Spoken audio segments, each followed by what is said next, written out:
তুহিন কাকুর বাড়িতে পুকুর তামাদি করতে গিয়ে কী হলো আমার সাথে সেটাই দেখো বন্ধুরা আজকের এই ভিডিওর মাধ্যমে। সকালবেলায় তুহিন কাকু চলে এসেছে আমাদের বাড়িতে, এসে বাইকে করে আমাকে নিয়ে যাচ্ছে তার বাড়িতে। বললো চলো গিয়ে পুকুরটা তামাদি করে দিতে হবে। তারপরে তুহিন কাকুর বাড়িতে এসে দেখি পুকুরটা কিছুদিন আগে ছেঁচা হয়ে গেছিলো, অল্প জল আছে, কিন্তু এর মধ্যেই শোল ল্যাটা কই যে ছোটো ছোটো মাছগুলো আছে সেইগুলো মারার জন্যই মূলত এই তামাদি করাটা। কাকুর একটা বড় হাঁড়ি দিয়েছে আর দুটো বিষের ডিবে দিয়েছে, একটা দিয়েছে মিয়তিন, একটা দিয়েছে ওস্তাদ।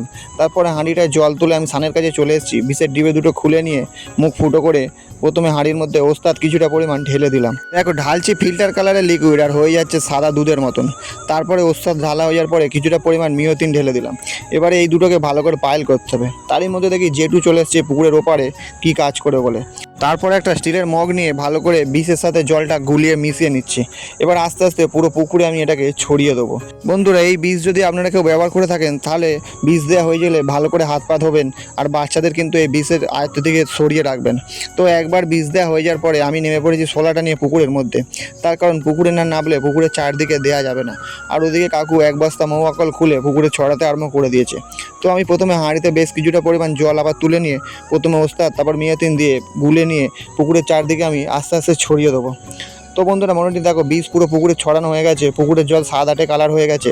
এইবার ছড়াবো আমি মৌয়াখল, তাই জন্য এক বস্তা মৌয়াখল আমি শোলার মধ্যে তুলে নিয়েছি। আর মৌয়াখল দেওয়ার জন্য আমার সবচেয়ে আগে কাজ হলো আমার মুখটা ভালো করে ঢেকে নিতে হবে, তার কারণ মৌয়াখলের এই অ্যাকশানে প্রচণ্ড কষ্ট হয়, হ্যাঁচু হবে, চোখে জল বেরিয়ে আসবে। তো তারপরে মুখে ভালো করে বেঁধে নেওয়ার পরে পুকুরের চারদিকে আস্তে আস্তে ছড়াতে লাগলাম।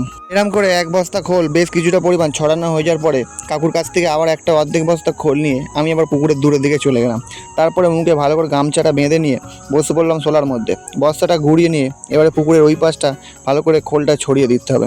এরম করে করে পুকুরে খোল ছড়ানোর পর মোটামুটি 15 দিন পুকুরটাকে ফেলে রাখতে হবে। তারপরে এই পুকুরে চুন দিয়ে হড়া টেনে বেশ কিছুদিন রেখে দেওয়ার পরে তবে এই পুকুরে তুমি মাছ ফেলতে পারবে। তো বন্ধুরা এর আগেও আমি অনেকবার আমার চ্যানেলে পুকুর তামাদি করা বা পুকুর তামাদি করার পরে কী কী কাজ করতে হয় সব ভিডিওই আমার চ্যানেলে পোস্ট করা আছে। তোমরা যদি কেউ ভালো করে সেগুলো দেখতে চাও তাহলে চ্যানেলের ভেতরে গিয়ে তোমরা দেখতে পারো। তো এক করে এই কোণ থেকে ওই কোণ সব দিকটায় মৌয়া খোলটা ছড়াতে লাগলাম। বন্ধুরা এরম কিন্তু কোনো দিন আমার সাথে হয়নি যে মৌয়া খোল ছড়াতে গিয়ে এত মৌয়া খোল উঠছে আমার চোখে মুখে ভর্তি হয়ে যাচ্ছে। আমি আমাদের বাড়ির অনেক পুকুরে তামাদি করেছি কিন্তু এতটা পরিমাণ কষ্ট হয় না যে কষ্টটা আজকের হলো। আমার চোখে মুখে পুরো মৌয়া খোল ভর্তি। তো খোল ছড়ানো হয়ে যাওয়ার পরে শোলাটা নিয়ে লেগে পড়লাম আমি পুকুরের মাঝখানে জল নাড়া দিতে। এরকম আমি আমার পুকুরেও করেছি, তাই কাকুর পুকুরেও করে দিচ্ছি। এই যে জলটা নাড়া দিচ্ছি পুরো পুকুরের জল ওলট পালট হয়ে যাবে, যার ফলে মাছগুলো আরও তাড়াতাড়ি মরে যাবে। তো দেখো কতটা পরিমাণ গায়ে জোর দিয়ে শোলাটাকে চাপ দিয়ে আমি পুরো জলটা নাড়া দিচ্ছি। পুকুরের জল মোটামুটি নাড়ানো হয়ে গেছে। এবার আমি যে খোলের বস্তাটা আমার কাছে ছিল সেইটাকে ভালো করে ধুয়ে নিয়ে এবার আমি পাড়ের দিকে চলে আসবো। এবার কিছুদিনের জন্য পুকুরটা তো পড়ে থাকবে, তো আমি ওপরে উঠে পড়েছি। দেখো বন্ধুরা পুকুরের জল থেকে থেকে কালো হয়ে যাচ্ছে। এবার আমি বাড়ি চলে যাব, তাই জন্য কাকুদের এখানে চলে এলাম। কাকু আমাকে বাইক নিয়ে আবার বাড়ি দিতে আসবে। তো বন্ধুরা আজকের ভিডিও এই পর্যন্তই, আবার দেখা হচ্ছে আগামীকাল অন্য কোনো ভিডিও নিয়ে।